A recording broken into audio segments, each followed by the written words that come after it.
Hey everyone, Zach Mason here. Welcome back to the channel. Well, something happened to me recently that sent me on a rabbit hole of research. And I am still amazed by everything that God allowed me to discover through that research. I love it when I discover all of these new little pieces of truth that when you put them together, it's just it all clicks together like one giant picture, and you know when you've stumbled onto the truth when that happens. Well, first let me tell you what happened, and then let me tell you what I found out as a result. And then at the end we'll talk about why it matters. Well, what happened was a few weeks ago I was working in my other office above my coffee shop, and I was just feeling very tired, kind of sleepy.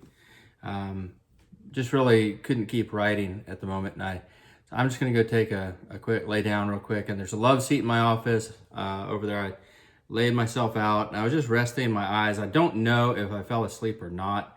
I don't think I did, but I had this flash vision in my mind. It was very clear, and it wasn't like right in front of me. It was kind of on the side of my head where I could see it, but it was just this black screen, and against the top of the screen were scarlet red letters, all caps, that said the name of the country, Kyrgyzstan.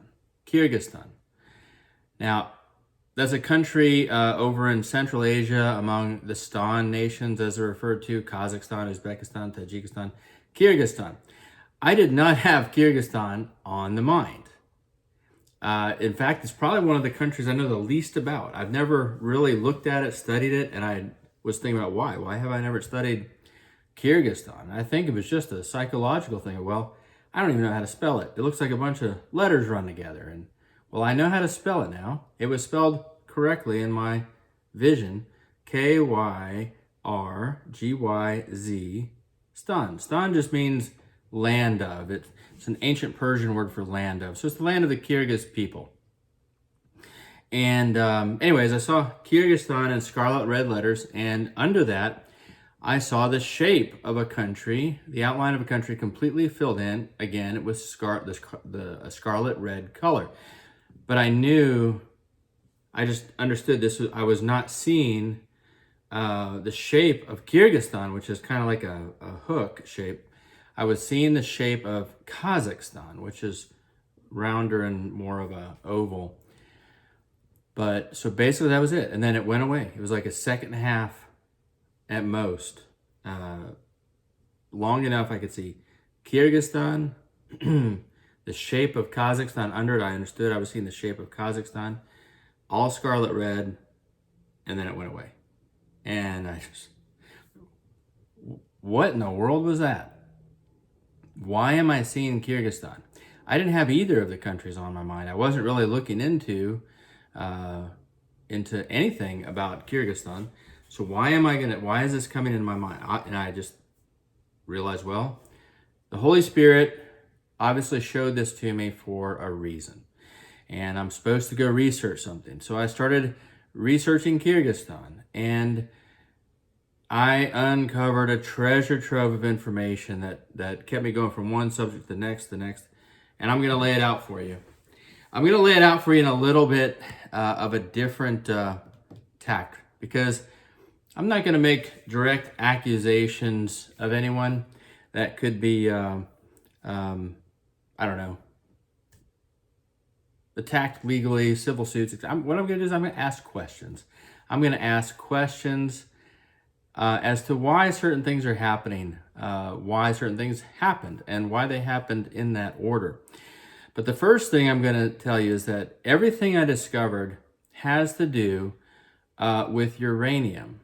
And now that I've understood everything I've seen, everything that's been happening in the world with coups and wars and international events, it all makes sense. It's about uranium. And I'm going to walk you through what I found out. Rather than take you down every step of my research, I'm just going to start asking some questions and kind of let you know some things.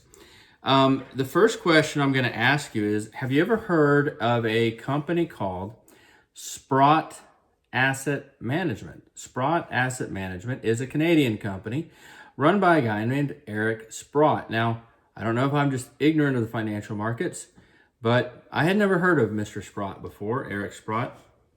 Although I was just talking about this with a friend who is more financially connected. He said, oh yeah, Eric Sprott. He's everything in the mining industry. When you go to mining symposiums, gold mines, silver mines, according to my friend, he says that Eric Sprott pretty much controls the mining industry around the world with regards to gold and silver and things like that. His funds are very much involved in the control of the prices. So whether that's true or not, I don't have personal direct experience. That was what I was told. But what I did discover is that Mr. Sprott's company, Sprott Asset Management, began a fund, a trust, not too long ago, an investment fund that anyone can invest in. It's called Sprott Physical Uranium Trust. So what is the Sprott Physical Uranium Trust? Well, whenever you see a fund, an investment fund that has the word physical in it, it means this company is claiming that they are buying physical quantities of a certain commodity and storing it. And so your investment in theory is very safe. It's not just an investment in the company, but you're investing in the physical asset that the company owns. So if somebody said, well, we have a trust, a physical gold trust, they're claiming that they have in a warehouse or a vault somewhere a certain amount of gold. And when you buy into that, then your investment is secured by the physical commodity in their vault. And if the price of gold goes up, then you make money on your investment. So in theory, Sprott Physical Uranium Trust, that's what they're doing. In fact, that is what they say they're doing. They say they're buying physical uranium and storing it, and then they're having the general public invest in their fund, in their trust, and if the price of uranium goes up, then your investment goes up. But I just immediately see this, and I'm just an average Joe. I don't know a lot about uranium, but I have some questions. I say, well, it's one thing to store physical gold. I mean, the risk there is to you. Someone breaks in your vault and steals it, so what? Okay, and so what to me anyways. I mean, that would be a tragedy for you. But uranium, storing uranium, where are you storing this uranium? What country? What city?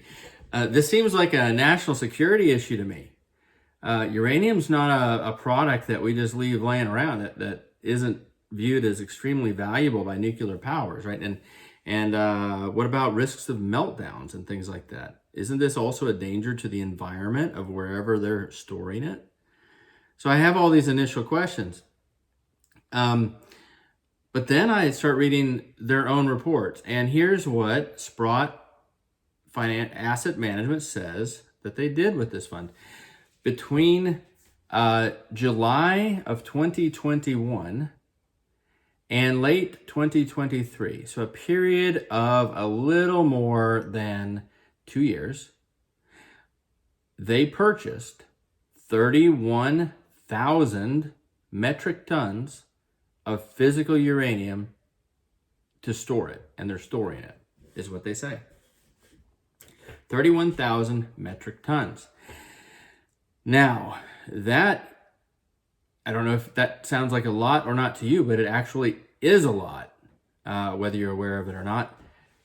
Kazakhstan, which is the Kazakhstan is the number one supplier of uranium in the world, produces around 21 to 22,000 metric tons a year. They produce almost 45% of the globe's annual uranium production, mining. Sprott, in 2 years, essentially bought almost the entire supply of what Kazakhstan was putting out. Now, they didn't buy it from Kazakhstan, I don't believe. Okay. But they bought 31,000 metric tons. That, since it was over 2 years, and the global production is around 45 to 50,000 metric tons, divide that by two. They're buying roughly 25% of the entire world supply each year for 2 years. How did they do that without spiking the price of uranium per pound? They bought 62 million tons, according to their own reports, which you can research and find on Yahoo Finance. How did they do that without spiking the price? And how did they do that without causing an international uproar? I mean, the world powers really want uranium. This is a big deal. It's not. And as I'm researching, I found out a few other things. The world leaders, from Turkey to Europe to Russia to the CEOs of the world, have all been saying for the past several years that they believe uranium is the oil of the future. And I suppose what they mean by that is that they understand the countries of the world are moving away from using gasoline and oil and coal, and they want to move to cleaner energy. They feel like solar and wind haven't produced, but uranium does. And they're going to put everything on lithium batteries, EV cars, etc. And then they're going to need nuclear power plants to keep them going, right? To charge them. So I think that's why all the world leaders are basically saying uranium is the oil of the future. Now, the oil of the past or the present, we know wars have been fought over that. That's a pretty famous meme talking about how there's a meme that I've seen around the internet where it's like a cartoon, and it says, it's got some person from some country saying, oh, we just discovered oil. Please alert the U.S. military. So, wars have been fought over oil. And now they're saying uranium is the oil of the future, right? So, and in the uranium industry, I also learned that more and more and more nuclear power plants are coming online. In fact, there's so many coming online, and the uranium supply is so strained that nuclear power plants are actually being delayed and have been delayed for a long time. There's been ongoing delays for a long time, is what I mean, because there's just not enough uranium supply. That's already been true. That was already true before Sprott began buying. So in an industry where it's hard to get, where there's not enough uranium, nuclear power plants can't come in line because there's not enough.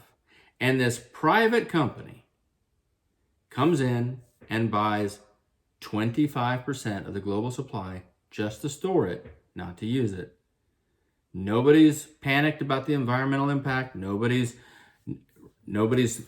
squelching over it, saying, hey, why are you doing this? We need this for our country.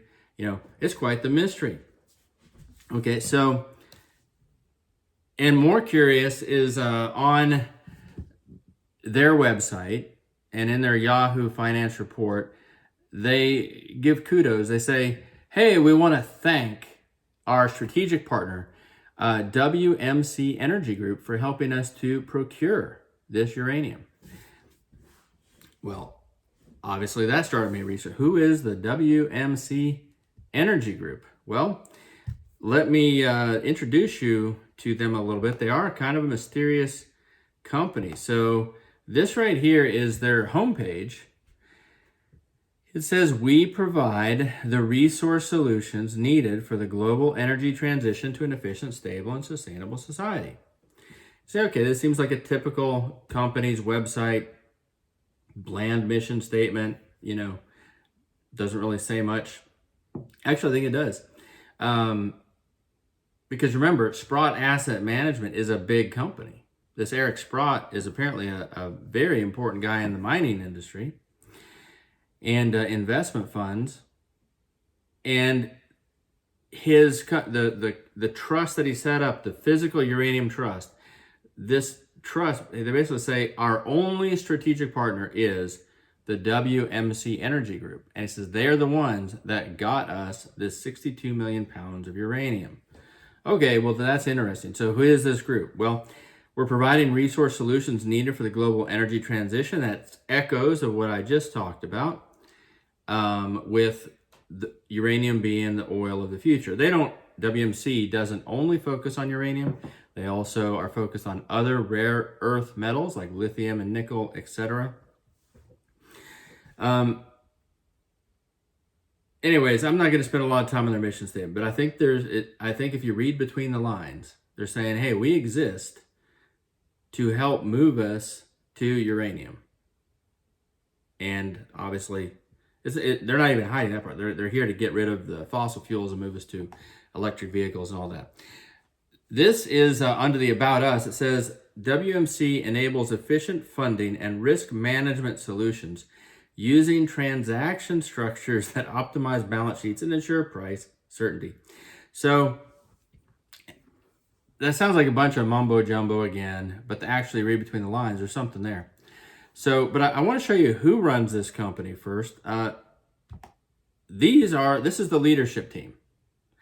So this company, which has a very amateurish, simple website, has 4 executives, none of whom seem like they're over the age of 45, at most 50. 4 executives running this company, very small staff.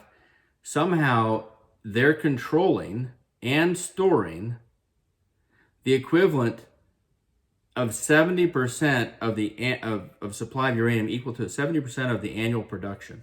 31,000 metric tons. It's a ton. And these guys are just storing it. Private company. I don't know. Is it possible? I won't accuse them of it, but is it possible these aren't real business executives? That maybe they're intelligence officers from some intelligence service, maybe given their name as a European intelligence service? Is that possible?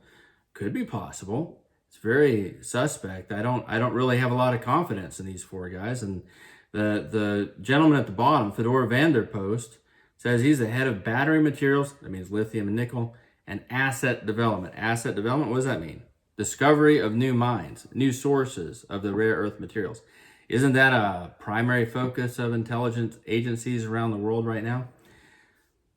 Interesting, especially since WMC Energy Group says that they are a technical expert in the procurement and storage of uranium. 4 executives that don't look like they've got that kind of experience. I don't know, maybe it's just my impression. They also say that the Sprott Physical Uranium Trust is their only client and their only partner. Who is this WMC Energy Group? They don't have a stock ticker.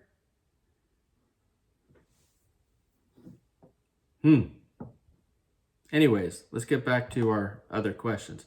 So let's just leave that there. There is this strange anonymous company with 4 very young executives that is procuring and storing all of this uranium. They say that Sprott is their only partner. You can invest in Sprott. Somewhere Sprott says they have a paper saying that they own the uranium that WMC Group has procured.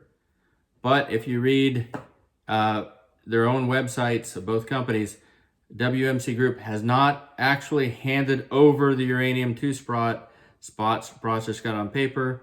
WMC Group is the one storing it. They've never released control. Okay, we'll leave that there. Now, this mysterious set of Canadian companies. I think WMC Group may be European, Sprott's Canadian. When did they start buying this uranium? Okay, well, it was July of 2021. July of 2021.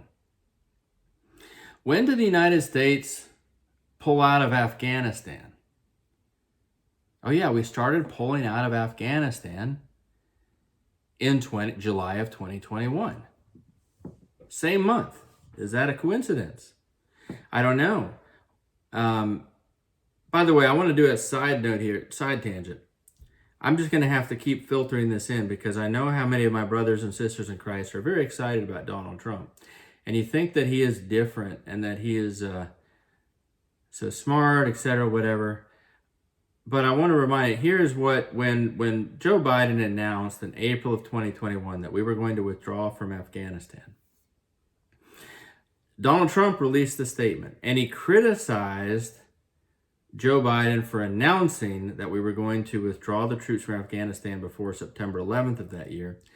And this is what Trump said. He said, "We can and should get out earlier." Trump concludes, "Getting out of Afghanistan is a wonderful and positive thing to do. I plan to withdraw on May 1st, and we should keep as close to that schedule as possible." So, not different from Biden. He says he would have done it sooner. I bet he says something different today now that everybody thinks it was a big mistake. Because if you notice, he just tends to say things he thinks people like to hear. Anyways, off of Trump. Sorry. So, Sprott starts buying physical uranium, massive amounts of physical uranium, July 2021. We start pulling out of Afghanistan in July of 2021, and we finish in August of 2021. That's when the Taliban just started going crazy and took over and kind of ran us out, so to speak. But why, in the same month that we're pulling out of Afghanistan, why were there all these articles popping up online talking about how they had discovered $1 trillion worth of uranium and other rare earth metals in Afghanistan? The same month we're pulling out, these articles are talking about this $1 trillion uranium deposit in Afghanistan. Why then? And who swooped in right after that? Well, it was Turkey. The very next day, we've pulled out. Who's in there? Turkey. Turkey has their representatives in there. And they begin diplomatic talks with the Taliban to become their primary international strategic partner. Why was it Turkey who immediately established a presence in Afghanistan? We all know who the Taliban is. We know how radical they are. We know Erdogan, the president of Turkey, is a radical Muslim as well. There's all kinds of allegations that our intelligence services, specifically the CIA and the State Department under Hillary Clinton and Barack Obama, were helping Erdogan establish the Islamic State and launch the Arab Spring in order to help establish an Islamic caliphate, an Islamic superpower that Erdogan of Turkey would control. And the alleged reason that we would do this to help them is that Erdogan would be a balancing power against Israel for us, and that they would allow a pipeline to go from Qatar up through Turkey in this caliphate up to Europe, so Europe could get off of Russian natural gas. That was Erdogan's promise to us. So it's been alleged that's why our CIA helped them do the Arab Spring. They were trying to make that happen. Didn't go as well as they wanted. At least not as fast as they wanted. But now we see that Turkey and Qatar are basically being claimed to be the international lifelines for the Taliban. They are the partners of the Taliban. Now, let's ask a hypothetical question. If Western company, and I'll also remember, Turkey is a part of NATO, and Qatar is very strongly allied with Turkey.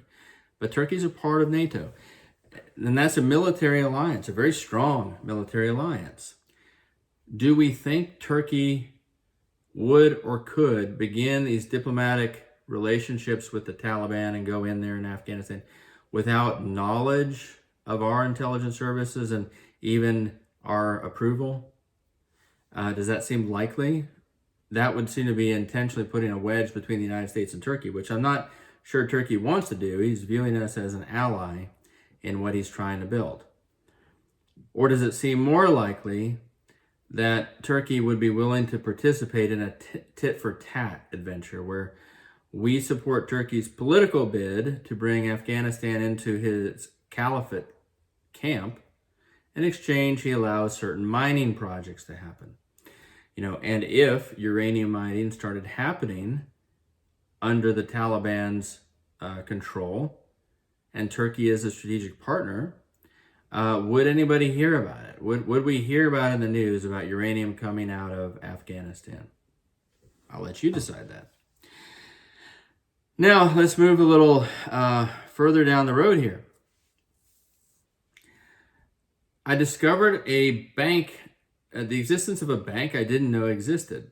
It's called the European Bank of Reconstruction and Development. And they established around 2015, 2016, they established a new fund they call the Environmental Remediation Account for Central Asia. It's basically a fund with billions of dollars being put into it in order to remediate or clean up, remediate means clean up, older uranium mines in Central Asia.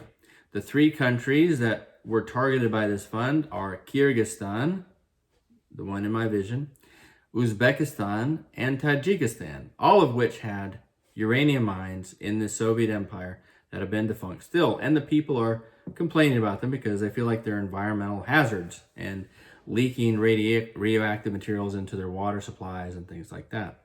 Now, who is the EBRD, the European Bank of Reconstruction and Development? Well, they're based in London, the headquarters in London. You and I cannot invest in this bank. You can't open an account there. Only nation states can invest in this bank. Which countries are part of it? All of the Western countries. Now, Russia and Belarus were part of it. And then as soon as Russia invaded Ukraine, Russia and Belarus were suspended. They're no longer part of it. Okay, they've been kicked out, at least for the time being. So let me ask you something. Is this something we see Western powers doing a lot? Just throwing billions of dollars into generously helping some country like Kyrgyzstan clean up a terrible place like a uranium mine with no benefit in it for them. I mean, they just give away billions of dollars all the time to help other people out of the goodness of their heart. I mean, that's something we see them do all over the place. You know, we never ask for anything back. But in Kyrgyzstan specifically, which is the country that was or the name of the country in my vision, multiple remediation projects began in 2021. When? July, roughly the summer of 2021 is the best. I couldn't get the exact time frame of starting, but about then. And so this fund was activated, and billions, hundreds of millions and billions have been put into it to remediate these sites.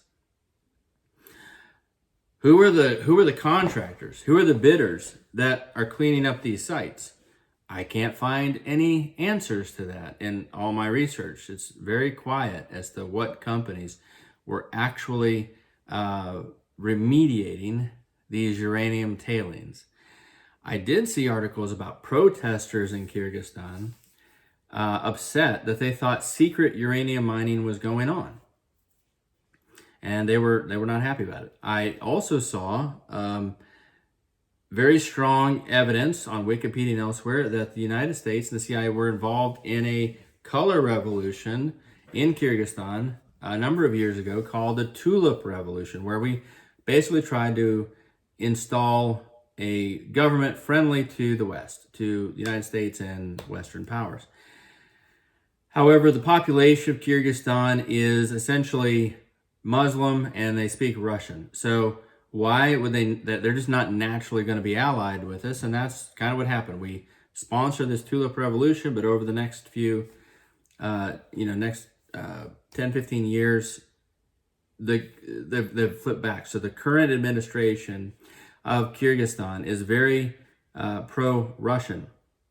They're very much allied with Russia, and they're currently not officially allowing uranium mining. Probably because Russia doesn't want them to, because they're happy with the amount of uranium they've got coming in from elsewhere. They don't need it, and they certainly don't want the West having it. So that is the current status in Kyrgyzstan, but we do have these remediations happening. We don't know what exactly is going on with those remediations, just protests about possible secret uranium mining at the remediation sites and at other sites where previous leases existed. And as I was researching that, I could only find conflicting reports about who was supposedly doing this secret mining. There was allegations it was a Russian company, Rosatom. But other allegations were talking about your Canadian companies that were involved. And as I researched those Canadian companies and started following the paper trail, that's how I discovered Sprott Asset Management, which I didn't know anything about before. So when did they finish the first remediation? Oh, by the way, just one note, if you do go out and do research, I did find one story about an actual contractor's name who cleaned up a site in Tajikistan, and it was Rosatom, which is a special, supposedly a Russian company. That's the only one I could ever find that was named. The others seem to be very secretive. The one in Uzbekistan was like a brand new company trust that they formed, and no revelation or transparency as to who's behind it. So the first the first uranium mine, they finished cleaning it up in December of 2021. December of 2021. What happened the very next month? Well, a coup was attempted in Kazakhstan. And remember, my vision, I saw the name Kyrgyzstan in the shape of Kazakhstan. So January of 2022, a coup was attempted in Kazakhstan, which is the #1 supplier of uranium in the world. 45% of the annual production comes out of Kazakhstan. Kazakhstan, the government was very, and is, closely allied with Russia. Now, it seemed to me that they were not being stingy with uranium. They're supplying to Russia and the West and China. Like they're not really picking favorites as far as I can tell. And perhaps Russia viewed it as a good status quo. But this coup was attempted, and the president of Kazakhstan afterwards, because it was put down very quick. The reason it was put down very quick is that Russia sent in troops immediately. As soon as it started, government buildings started getting burned, Russia swooped in with its troops almost immediately, put it down. And so that was the end of it. Well, the Kazakh president made some very specific claims that Turkey was behind it. That the protesters, the ones organizing, the armed protesters, and the ones organizing everything, were carrying pro-Turkey signs and were Muslim agitators. So the evidence would seem to be that there's a strong evidence that Turkey might have been behind what happened in Kazakhstan, but it failed. So let's just say, hypothetically, if you're Russia and you feel like there's this good status quo of uranium, that Kazakhstan is of immense importance. It's the #1 supplier. Almost half of uranium is coming out of Kazakhstan. And you feel like you're being nice by letting it go to China and yourself and the West. Like you're not trying to cause a problem over it. And then all of a sudden, a NATO power attempts a coup.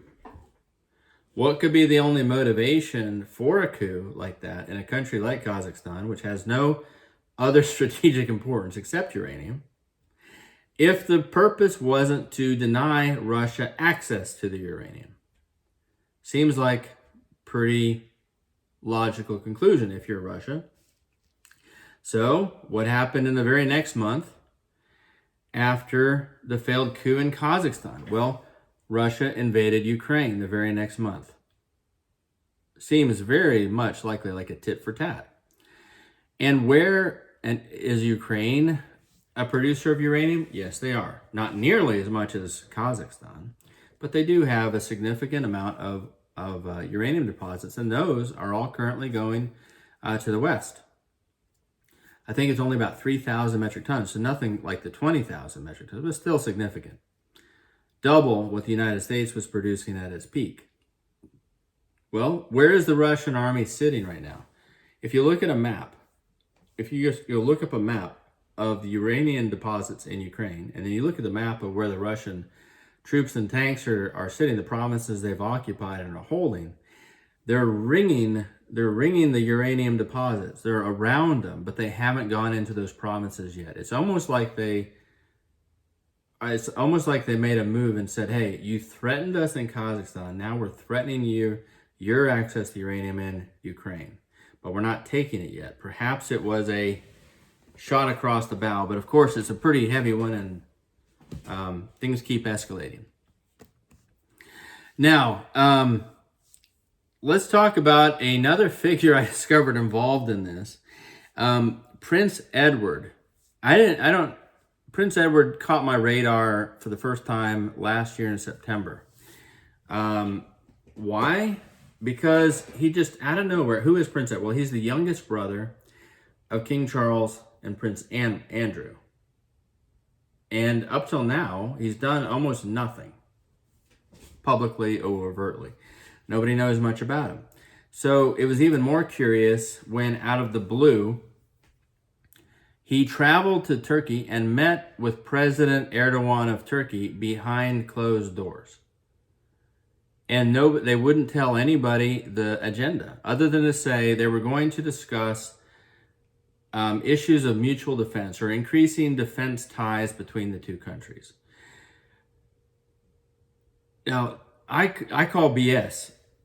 I mean, who is Prince Edward and why is he flying to Turkey for a closed-door meeting with Erdogan to talk about issues of defense?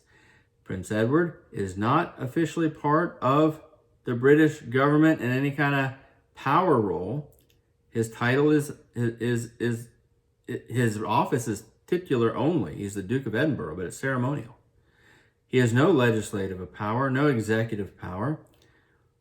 If you're going to discuss defense issues with a head of state like Turkey, it should be the Prime Minister of England going, not a ceremonial prince with no power. Prince Edward's not part of the military, the British military. And Turkey's already a part of NATO. The Defense Ministry of Turkey and the Defense Ministry of the UK, they're both already talking to each other every day. Why would Prince Edward, what possible role could he have to go meet with him? So I started looking at Prince Edward, trying to find out more about him, and it is very interesting. You know, his older brother, Prince Andrew, obviously, famously, is part of the Epstein network, right? That's been pretty well established, which is very heinous. Prince Edward's had no allegations made about him in the same way, but he does sit on the board of hundreds of youth charities that give out scholarships to ballerinas and violinists and things like this, which is very interesting. And I'm not accusing Prince Edward of anything. Certainly don't have enough evidence to do that, but I would, one thing I can tell you is that when I was actively leading investigations into sex trafficking organizations, and we interviewed one of the victims of the Epstein network, he started explaining how scholarships were given out to victims of the Epstein network once they turned 18, and they were offered a full ride through college and given jobs at the company of their choice in order to maintain silence. So I don't know that Prince Edward has anything to do with that. I just find it curious that he is on the board of hundreds of youth charities that give out scholarships. Now, I also, my friend that I mentioned before, who knows more about the mining industry than I do, told me that, yes, he's aware that Prince Edward is very heavily involved in the mining industry in Canada, that he apparently goes to Canada and participates in award ceremonies there in the mining industry, which I don't know why. I hadn't heard that. Couldn't find a lot of articles online about that, so I'm just relating what my friend told me about that.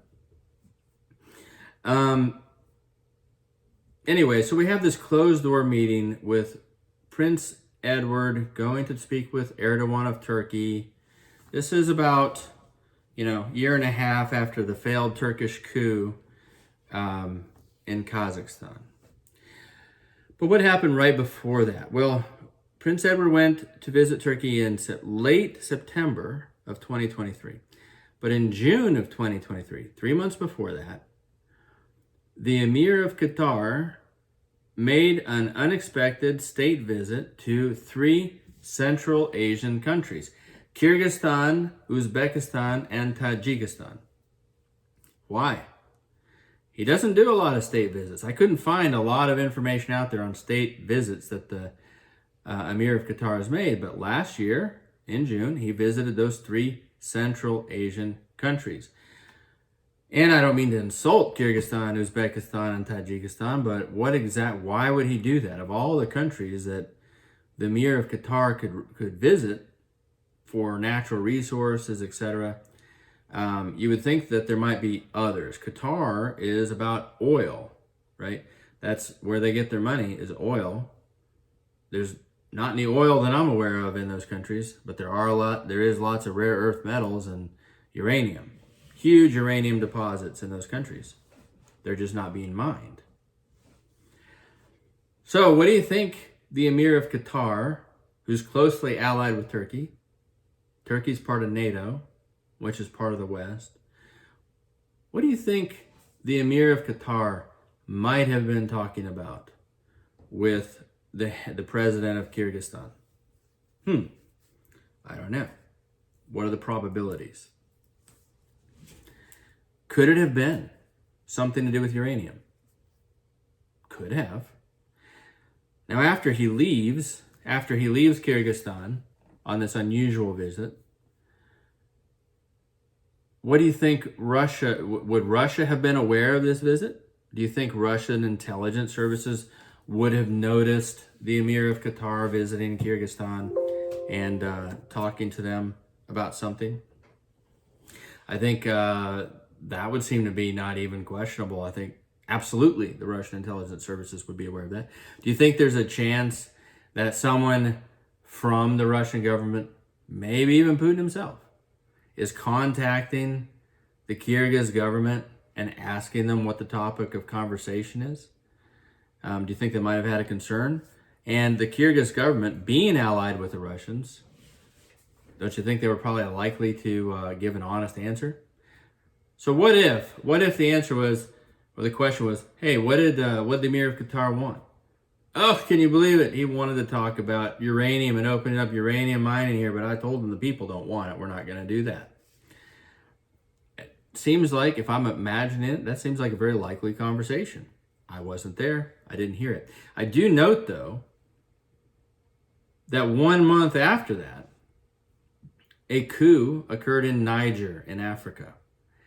Niger just happens to be the 6th largest producer of uranium in the world and had been supplying their uranium almost exclusively to France of the West. The coup was done by Russian sympathetic militants. They took over, they succeeded, and now Niger doesn't give any uranium to France. Now they only give their uranium to Russia. So they won that one. So here I see 2 tit for tats. I see an attempted coup by Turkey and Kazakhstan. The next month, Russia, it fails. So Turkey failed, the West failed. The next month, Russia invades Ukraine, succeeds in taking the provinces they seem to intend to take. While later, the Emir of Qatar, probably on behalf of Turkey, visits Kyrgyzstan. The very next month, Russia launches a coup in Niger, succeeds in taking away another uranium source from the West. So, quite a pattern. Then I go and I'm looking at Prince Edward some more, and I'm like, well, what else has Prince Edward done? Well, I see that he's really only done a few things publicly, and the other 2 things, besides this closed-door meeting with Erdogan, both had to do with South Africa. In November of 2022, he received the president of South Africa and gave him a little tour in England. Last month, January of 2024, so a little more than a year later, he went to visit South Africa, and the president of South Africa took him on a tour. What were these tours about, and why this? I mean, again, you would think that the president of South Africa would be more of a important state visit in the eyes of the Prime Minister of England than it was given. The Prime Minister didn't meet with him. King Charles didn't even meet with him. Prince Edward, this lesser duke, met with him and toured him around. Now, South Africa is one of the 5 founding members of the BRICS alliance, which is the rival of NATO. You would think that his arrival would be of importance enough that more important people in the government would meet with him. Instead, it was shuffled off to Prince Edward. Prince Edward took him on a tour to a place called the Millennium Seed Bank. What is the Millennium Seed Bank? It's a place in England, in London. I also remember the bank, EBRD Bank, is based in London. Where they store these seeds in underground vaults that are supposedly so secure. These vaults can withstand earthquakes, nuclear holocaust, you name it. The idea is in the event of a nuclear holocaust where the whole world's destroyed, these seeds of plants would be okay. You could bring them out and reseed the earth again, is kind of why this was supposedly established. So Prince Edward took the president of South Africa to the Millennium Seed Bank.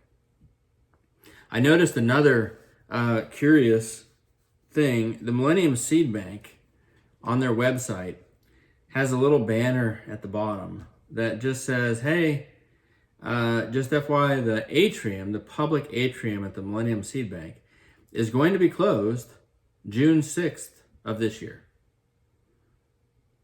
Why? Why are you announcing that? You say, oh, well, why wouldn't they? You know, they're going to be closed that way.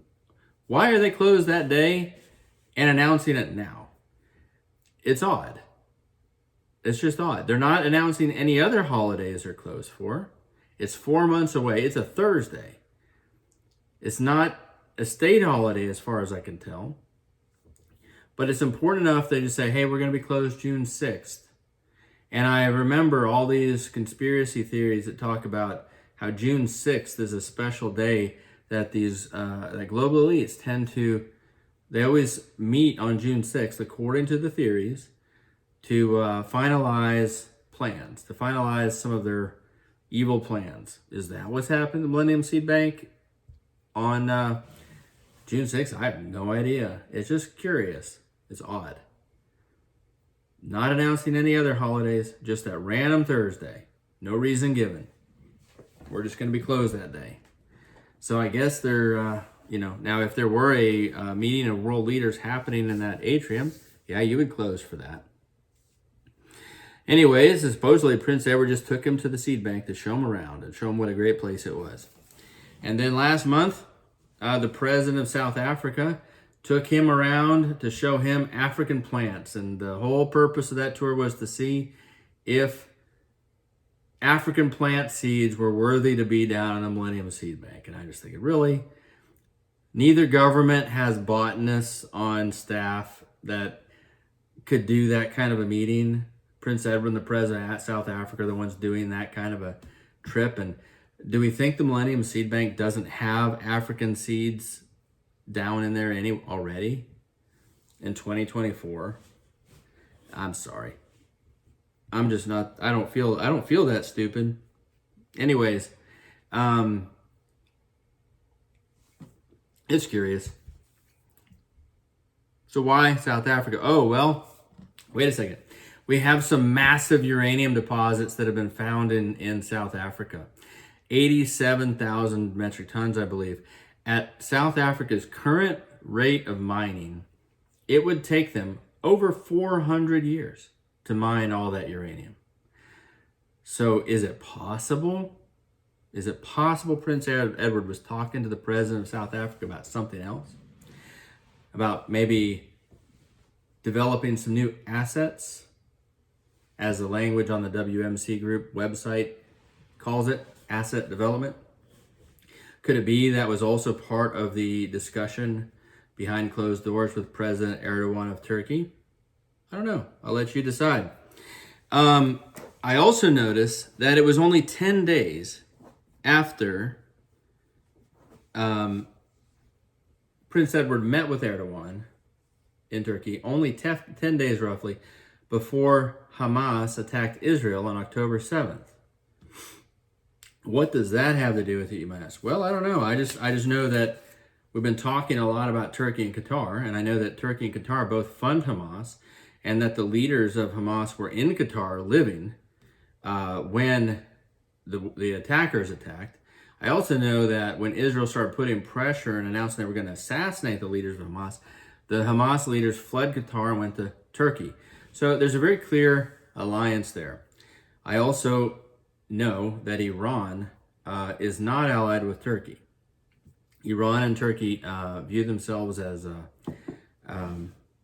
competing powers. And it is in Turkey's interest to weaken Iran because they cannot establish their Islamic caliphate with Iran being strong. So I just started wondering, I said, well, what if this was basically Turkey's sister said, somebody just approached me about helping them develop some assets in Kyrgyzstan, maybe through a coup. And they need me. They need me to do this, and this is a big deal for them. So what are they going to do if I kind of go ahead and authorize Hamas to act and do this crazy tragedy on the side, hoping to suck Iran and the United States and Israel into a war that would weaken all of them, and I can come out on top, and they're not going to do anything to me if they catch me in the middle of it. What are they going to do? They need me for this other thing they want to talk about. I don't know. Just occurred to me that's a possibility. And of course, as I'm researching Qatar more, I found even one more link to something important. The Emir of Qatar, who never takes state visits, as far as I can tell, except for those 3 countries in Central Asia in June. Then he took another one to Guyana and El Salvador last September of 2023. About the same time, Prince Edward is going to visit Erdogan. So the Emir of Qatar went to visit Guyana. Why Guyana? Out of all the countries in the world, why Guyana? The supposed reason was to strengthen ties between the 2 countries. Well, guess what was just discovered in Guyana? Massive amounts of uranium. A couple months later, Venezuela announced that they're going to invade Guyana, and they've been making moves ever since to invade Guyana. Out of nowhere. Right after the Emir of Qatar visited, though, Qatar is with Turkey, Venezuela is allied with Iran. Then what? Now we've got Brazil putting their military at the bottom of Guyana. Really? Man, Brazil is just so good-hearted. They just really care about the people of Guyana. They want to protect them, I guess. They don't want Venezuela to get them, I imagine that would be the only reason they would do that. They wouldn't be trying to get any natural resources themselves or keep any natural resources out of the hands of Venezuela and Iran. That couldn't be a reason. Anyways, lots of questions. Interesting questions. I hope those will help you maybe see a pattern that is out there that I'm seeing that really explains, I think, most everything. It's this very long thread, unifying thread to all these stories.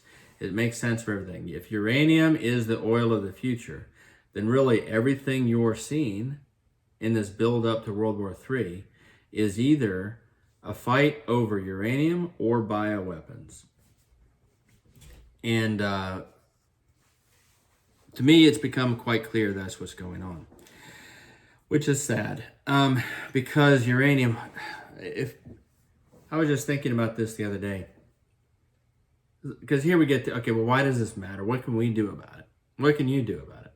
It's one thing to know it, but why did God show it to me?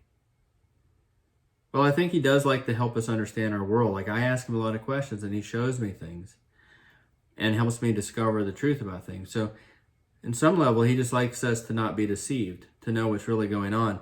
And even to connect the dots on things. Like if you look at Revelation 17 and 18, you see that Mystery Babylon is burned up by fire in 1 hour, which can only be nuclear weapons. So it's kind of an interesting bookend. Uranium is beginning World War III, and it will end World War III. Unless you count Armageddon as part of World War III, which I guess maybe we should. Anyways, why does this all matter? Well, making sense of your world for me is always brings some level of peace, because it's not just so random anymore. I can understand the motivations, and I can even understand the full corruption of humanity and just how much people lust after power. That is such a foreign concept to me. I don't lust after power. I don't want any power. I just want to be faithful to God and love him. And I want to help other people move into joy and happiness, to know him, to be saved. I really don't understand these men that are willing to kill or pollute or harm, spill blood, just so they can have more power and money. I don't understand that. But that's what's going on. Needless to say, I think there's one big reason why God might have showed me that. And it was in the color. I have no doubt he showed it to me. It said Kyrgyzstan. It was scarlet red. The shape of Kazakhstan is scarlet red. And scarlet red communicates to me blood. Blood and war.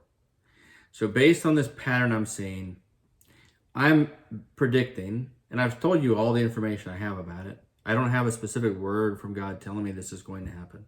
But based on that, what he showed me, and everything I've discovered, I think it's probably a good guess that there's going to be a coup in Kyrgyzstan soon.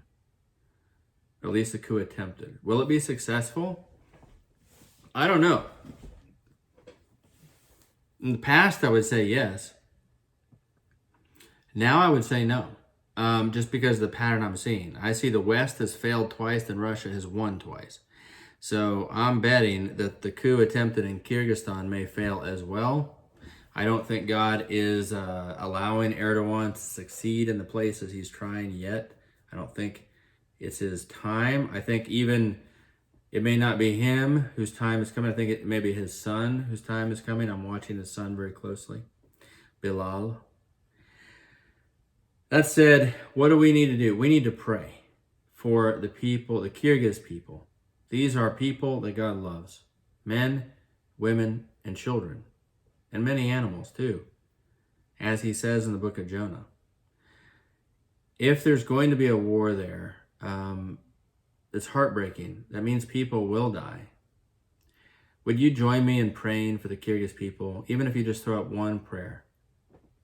Just pray that God would appear to them in visions and dreams, that Jesus would appear to them. They're a Muslim people. He's been doing that around the Muslim world, right and left. There was reports of, even in Gaza, in one night, 200 different Gazans had a vision of Jesus and became Christians.